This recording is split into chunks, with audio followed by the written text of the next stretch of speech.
By the end of 1945, the traditional European empires were decimated. Out of the wreckage of the Second World War, two superpowers emerged as the dominant global forces, the United States and the Soviet Union.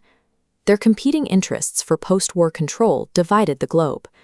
The wartime alliance was a partnership of necessity that dissolved as soon as the common enemy was defeated. The United States promoted a system of free market capitalism and democratic elections, while the Soviet Union operated under a Marxist command economy with absolute state control over political and economic life. Soviet leader Joseph Stalin sought security by installing pro-communist governments across Eastern Europe, creating a buffer zone between Moscow and the West. The Red Army remained in these territories, ensuring the Communist Party maintained absolute control over the remnants of the Russian Empire. The West countered this expansion by integrating the occupation zones of Germany into a single independent state. In 1949, the United States joined Canada and most of Western Europe to form NATO, a defensive pact intended to deter Soviet aggression through collective security. This division turned the continent into two opposing blocs. Nations across the world were forced to align with either the capitalist West or the communist East, turning regional disputes into a struggle for global ideological influence. The United States entered the Cold War with a nuclear monopoly, but the advantage was short-lived. In 1949, the Soviet Union tested its own atomic bomb, utilizing data gathered from an extensive spy network embedded within the American Manhattan Project. The development of the hydrogen bomb increased the destructive potential of these weapons by a factor of 1,000. These thermonuclear devices reached yields capable of the instantaneous vaporization of entire population centers. This lethality led to the policy of mutually assured destruction. Military planners realized that any nuclear strike would be met with an overwhelming retaliatory launch, resulting in the total annihilation of both the attacker and the defender. Because a direct engagement would result in the end of humanity, the superpowers transformed their nuclear stockpiles into a permanent deterrent. They amassed thousands of warheads to guarantee that neither side could ever win a hot war. The threat of global extinction prevented another direct world war, but it did not bring peace. Instead, the superpowers moved the conflict into the shadows, utilizing espionage and psychological warfare to advance their agendas. The American strategy for this new era was containment. It was based on the premise that if Soviet expansion could be halted, the internal flaws of the communist system would eventually lead to its own collapse. Containment pushed the battlefield into Asia, starting with the Korean War. After 3 years of fighting and millions of casualties, the conflict ended in a stalemate at the 38th parallel, establishing a precedent for how proxy wars would be fought throughout the era. In Vietnam, the fear of a domino effect of communist revolutions led to a massive American military intervention. The conflict became an exhausting quagmire that fragmented public trust and showed the limits of using conventional military force to contain ideological movements. While soldiers fought in the jungles, the CIA and KGB operated a covert layer of the war. These agencies carried out secret operations abroad, often with a policy of plausible deniability that allowed governments to influence foreign states without admitting involvement. In 1953, the CIA orchestrated a coup in Iran that overthrew the democratically elected prime minister, who had nationalized British oil interests. They replaced him with a pro-Western autocrat, placing regional stability and resource access above the ideals of self-determination. Containment prevented a nuclear holocaust in Europe, but it exported the violence of the Cold War to developing nations. Millions died in these proxy conflicts as the superpowers fought for regional control across the globe.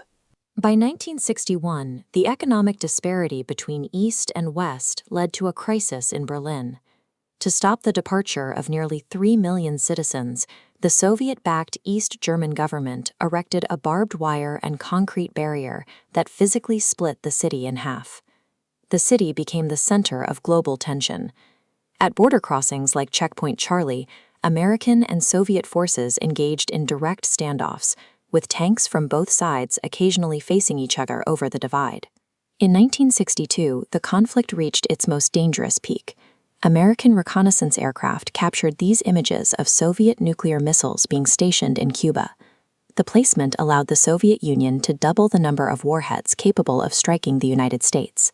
For 13 days, the United States maintained a naval blockade, while military forces were raised to DEFCON 2. The crisis ended only after a secret agreement was reached to remove the missiles in Cuba and Italy, narrowly avoiding a nuclear exchange that likely would have followed a planned U.S. invasion. The fear of total destruction prompted a shift toward competition in technology. The space race became a bloodless way to demonstrate superior manufacturing and scientific prowess, culminating in 1969 when the United States landed the first men on the moon. Surviving the brinksmanship of the 60s led to a period of détente, an era of arms control and diplomacy. While tension decreased on the surface, the underlying ideological competition continued, quietly waiting for the next major shift in global power. By the 1980s, the Cold War evolved into a war of systemic attrition. The focus moved away from military brinksmanship toward an economic race to see which system could sustain the crushing costs of global competition. President Ronald Reagan abandoned the policy of détente in favor of peace through strength. He nearly doubled the American defense budget, commissioning a new fleet of aircraft carriers, nuclear submarines, and 100 new intercontinental missiles. This strategy included the Strategic Defense Initiative, a theoretical missile shield in space.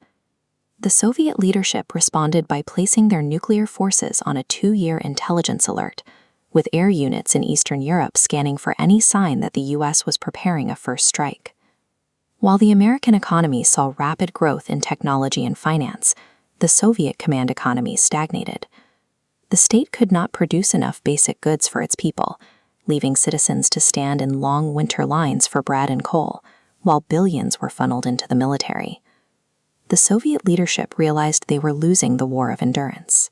They were bankrupting their own empire to maintain military parity with a Western economy that was pulling further away in productivity and innovation. In 1985, Mikhail Gorbachev assumed power and introduced reforms to modernize the failing system. These included perestroika, which allowed for limited market mechanisms, and glasnost, a policy of openness designed to address state corruption and incompetence. Glasnost allowed for public criticism that quickly turned into a movement for independence. When Gorbachev signaled that the Soviet military would no longer intervene to keep communist parties in power, democratic uprisings broke out across Eastern Europe. The most visible symbol of the divide fell in November 1989. Citizens in Berlin began tearing down the wall, an event that led to the reunification of Germany and the collapse of Soviet control over the Eastern Bloc. The collapse soon spread to the Soviet Union itself. In December 1991, Gorbachev resigned, and the USSR was dissolved into 15 independent states. The Soviet flag was lowered from the Kremlin, ending nearly 75 years of communist rule. The Cold War ended when one system reached the limit of its endurance.